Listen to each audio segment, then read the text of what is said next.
हमारे देश में शोभा यात्रा निकालने का कभी कोई चलन नहीं था, लेकिन हाल के चंद सालों में जब से शोभा यात्रा निकालने की, रैली निकालने की शुरुआत हुई है, तब से ही एक अजीब तरीके का नैरेटिव गढ़ने की कोशिश की गई है कि शोभा यात्रा निकाला जाता है, उन पर पत्थरबाजी होती है। हालांकि हमारे देश के एक नेता पहले ही कह चुके हैं कि अपने अपने धार्मिक स्थलों पर सीसीटीवी कैमरे लगा कर रखो, हाई रेजोल्यूशन वाला, और जब कोई रैली निकले तो वहां से उसको लाइव टेलीकास्ट करो सोशल मीडिया पर, ताकि पता चल सके कि रैली पर पत्थरबाजी करने वाला कौन था, शोभा यात्रा पर पत्थरबाजी करने वाला कौन था। लेकिन इस वक्त एक ऐसी घटना सामने आई है, जब रैली पर, शोभा यात्रा पर पथराव करने वालों का पोल खुलता है तो पूरी दुनिया हैरान हो जाती है। जो लोग ये कहते थे कि शोभा यात्रा पर पथराव करने वाले टोपी वाले होते हैं, उनके खुद की ही पोल खुलने लगी, और जब पोल खुला तो पता चला कि समाज का असली दुश्मन टोपी वाला नहीं बल्कि कोई और है। जय हिंद दोस्तों, मैं हूं शम्स तबरेज और आप देख रहे हैं टाइम्स मेल। बात दरअसल ये है कि बीते 14 अगस्त को उत्तर प्रदेश के मथुरा में एक रैली आयोजित होती है। रैली आयोजित करना मतलब शोभा यात्रा निकाली जाती है अंबेडकर जयंती के दिन, और जब अंबेडकर जयंती के दिन शोभा यात्रा निकाली जाती है तब शोभा यात्रा पर पत्थरबाजी होती है, पथराव होता है, शोभा यात्रा को रोकने की कोशिश होती है और इस दौरान बहुत हंगामा भी होता है। लेकिन इसके साथ ही एक खबर प्रचारित कर दी जाती है सोशल मीडिया पर कि देखो देखो मुसलमानों ने रोक दिया शोभा यात्रा, देखो देखो यही है भीम मीम का सच, देखो देखो भीम मीम कभी एक नहीं हो सकते। भीम का मतलब अंबेडकरवादियों के लिए इस्तेमाल होता है और मीम का मतलब मुसलमानों के लिए एक टोन होता है जो कई सालों से इस्तेमाल किया जा रहा है मुसलमानों को तंज कसने के लिए। यानी भीम और मीम, भीम के जरिए जो है दलित समाज को या अंबेडकरवादियों को घेरने की कोशिश होती है, और मीम शब्द का इस्तेमाल किया जाता है टोपी वालों को, मुसलमानों के लिए। लेकिन समाज भड़काने का सिलसिला यहीं से शुरू होता है और शुरू हो जाता है ये कहने का कि मीम वालों की नज़र में भीम वाले काफिर हैं। ऐसा खुल करके लिखा जाता है सोशल मीडिया पर, और उनका ताल्लुक होता है बीजेपी के नेताओं से और भगवाधारी लोगों से, और या फिर ये कहें कि गेरुआ टोला जो है वो अपनी मन का भड़ास जो है सोशल मीडिया पर उलाटना शुरू करता है, सोशल मीडिया पर उगेलना शुरू करता है, और ये बताने की कोशिश करता है कि भीम और मीम कभी एक नहीं हो सकते। मुसलमान जो है हिंदुओं के साथ कभी एक नहीं हो सकता, उनके साथ भाईचारा कायम नहीं हो सकता। इस हद तक प्रोपेगेंडा और जहर फैलाया जाता है, सिर्फ ये कह करके कि देखो शोभा यात्रा पर पथराव किया गया, रोका गया, और उसे रोकने वाले मीम थे, टोपी वाले थे, मुसलमान थे। लेकिन जब इसका तह तक पहुंचने की कोशिश होती है और पोल खुलता है तो पता चलता है कि दलित समाज की रैली पर किसी और ने नहीं बल्कि ठाकुर समाज के लोगों ने ही, सवर्ण समाज के लोगों ने ही अड़चन डाली थी, रैली को निकालने से रोकने की कोशिश की, रैली को बाधित करने की कोशिश की। और जब इसकी पोल खुलती है तो यही अंदाज़ा आप लगा सकते हैं कि किस तरीके से मुसलमानों का नाम लेकर लोग अपनी दाल रोटी चला रहे हैं। यानी जब तक वो मुसलमानों का नाम नहीं लेंगे, तब तक उनका सोशल मीडिया पर कोई पोस्ट जो है वो वायरल नहीं होगा, तब तक सोशल मीडिया पर अपना तहलका वो नहीं मचा सकते, जब तक कि वो टोपी वालों पर उंगली ना उठा सकें। वैसे में सवाल ये है कि मुसलमानों ने ठाकुर, दलित, ब्राह्मण, शूद्र ये सब नहीं बनाया, किसने बनाया आप उनसे पूछिए। जिम्मेदारी उनकी है कि वो समाज में जातिवाद को ख़त्म करें। और जब दलितों के जरिए या फिर भीम समर्थकों के जरिए कोई रैली निकाली जाती है, शोभा यात्रा निकाली जा रही है, तो ठाकुर समाज के लोग कौन होते हैं रैली को रोकने वाले? उनको दिक्कत क्या है? दलितों पर को घोड़ी पर चढ़ने से मुसलमान नहीं रोक रहे, दलितों को मंदिर में जाने से मुसलमान नहीं रोक रहे, दलितों के साथ छूत करने वाला मुसलमान नहीं होता, दलितों के साथ भेदभाव करने वाला उन्हीं का अपना समाज होता है। और समाज का ये जो भेदभाव का सिलसिला है उसके लिए मुसलमान जिम्मेदार नहीं है। लेकिन जो मुसलमानों के नाम पर जहर फैलाने का काम बहुत तेज़ी से हो रहा है, ये सबसे गलत काम है। लेकिन इसका पोल खुला तब जब ऑल्ट न्यूज़ के पत्रकार मोहम्मद जुबैर ने इसकी सच्चाई तक पहुंचने की कोशिश की और इस घटना की पड़ताल की। तब पता चला कि टाइम्स ऑफ इंडिया ने इससे पहले ही अपनी खबर में लिख चुका है कि जिस दिन ये घटना हुई, यानी 14 अप्रैल 2023 को जब ये घटना हुई, तो उस दौरान क्या हुआ था, और उसमें टाइम्स ऑफ इंडिया ने बहुत ही खुल करके अपनी बात बताई है। टाइम्स ऑफ इंडिया के मुताबिक ये घटना 14 अप्रैल को मथुरा ज़िले के जैत पुलिस स्टेशन के अंतर्गत आने वाले गाँव में हुई थी। रिपोर्ट में कहा गया है कि आसपास के जाटव समुदाय के लोगों द्वारा निकाले गए अंबेडकर जयंती के जुलूस के खिलाफ ठाकुर समुदाय के लोगों का एक ग्रुप आपत्ति जता रहा था। तो अब आप यहाँ तय कर लीजिए कि ठाकुर समुदाय का मतलब मुसलमान नहीं होता, ठाकुर समुदाय का मतलब टोपी वाला नहीं होता, ठाकुर समुदाय का मतलब मीम नहीं होता, और ठाकुर समुदाय का मतलब होता है सनातनी। और सनातनी होकर के एक सनातनी जाटों की रैली को जो है ये रोक रहे थे। भीम भीम कहने वाले लोगों को ये जो है ये रोक रहे थे और ये नहीं चाहते थे कि उनकी रैली, उनकी शोभा यात्रा इलाके में निकले।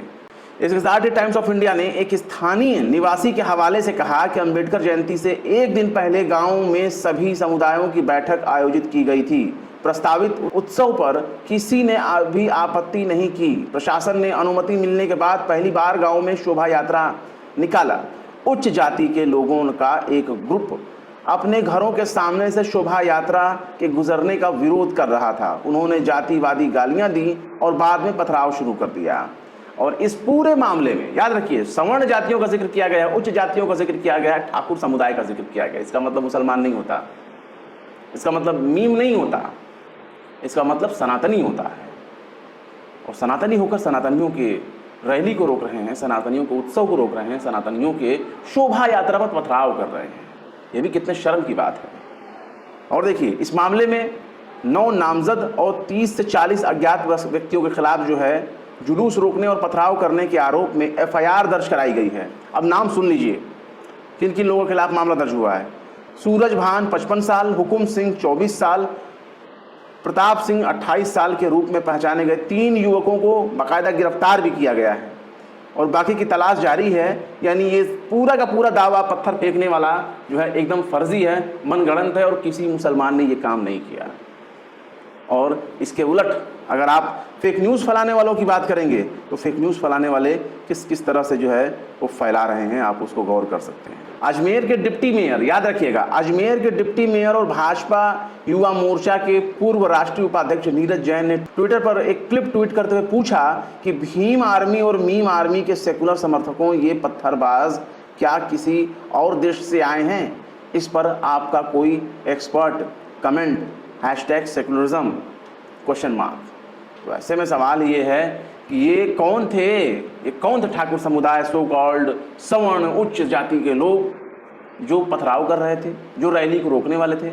इनको पूछना चाहिए, अजमेर के जो डिप्टी मेयर हैं, बीजेपी के जो नेता हैं, इनको पूछना चाहिए ये ठाकुर किस देश से आए थे, कौन से समाज से आए थे और क्यों आकर के यहाँ पर बस गए भारत में और इस तरह का जो पथराव कर रहे हैं, शोभा यात्रा को रोक रहे हैं। भीम मीम वालों पर तंज करने से पहले इनको सोच लेना चाहिए। भाजपा के लोग हैं।